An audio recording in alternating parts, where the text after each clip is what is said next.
Alam mo, pagkakailaw nito parang boxing, oh. Di ba yung ilaw, lahat nasa ring, ano, At ang crowd natin, enjoy na enjoy sa ating bakbakan dito. 8-3 ang ating bilang. Huli ka.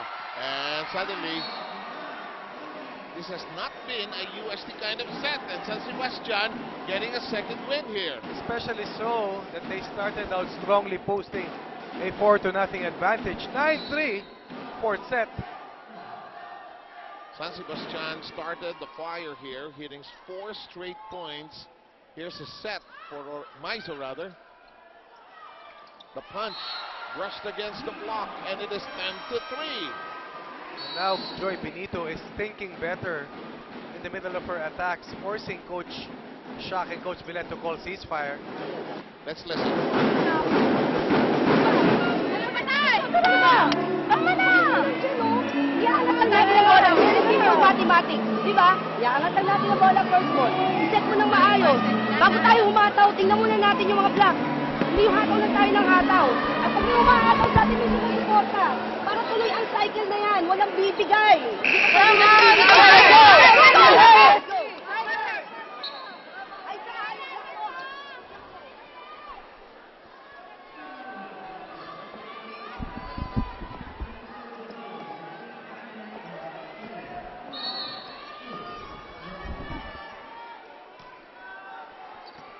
Iniba ko lang ng konti, kinausap ko si Anson.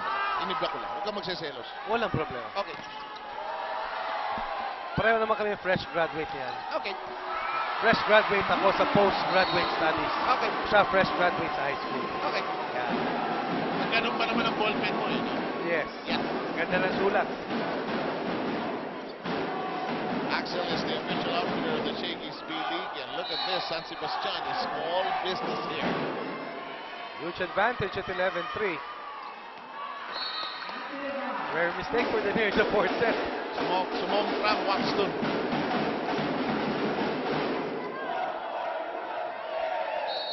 Now let's see if UST is capable of getting some points in a cluster here.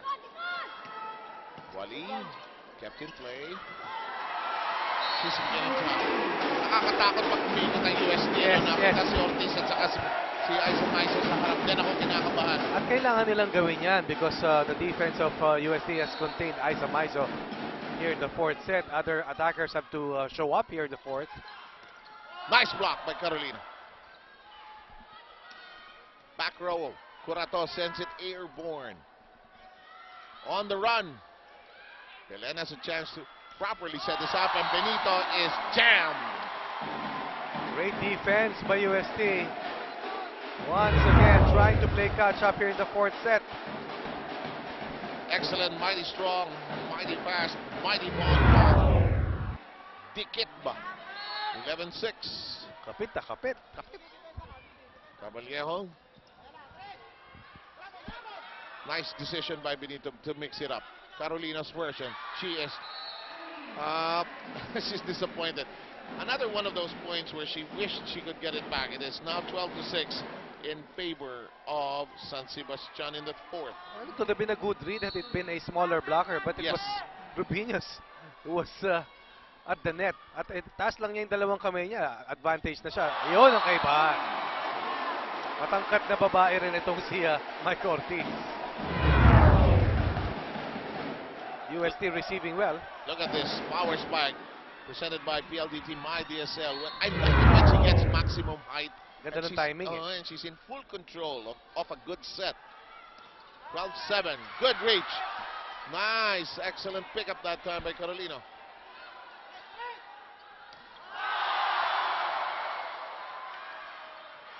Corato. Caballero. Easy over now. Wally. Oh, well done. That's a second late. San Sebastian once again with a 6-point advantage here in the fourth set. 13-7 po ang bilang natin. Fourth set. UST leading in the number of sets. First set going to UST. Second going to San Sebastian. And third picked up by UST at 25-15.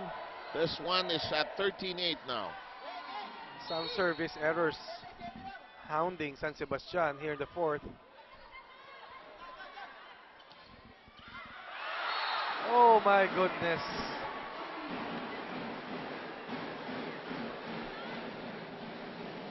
And suddenly the brain trust and the people on the bench of UST just suddenly saw a relative they did not want to see, and they all looked away. That's painful. They're trying to get Balse going here. Maybe they got a break here. Well, the good thing about this deficit that they're facing, if there's any, is that it's still before the midpoint of the set. Meron pa silang chansang humabol dito. They're still down by 5, 9 against 14. Hindi ito yung 20-point level na eh. Hindi, na mahirap na talagang makaahon. Balse down the middle, favorite spot. Wally soft stuff now. She is such a smart player. Reading the defenders, reading the blockers.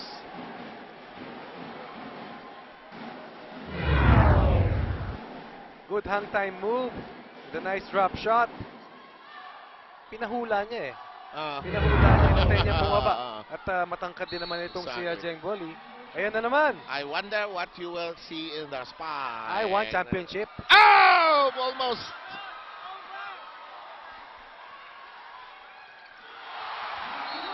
Now, you were right about Cruz suddenly coming to life. Yes. She has been an entity that has surprised USD. We will be back with a continuation of the fourth set.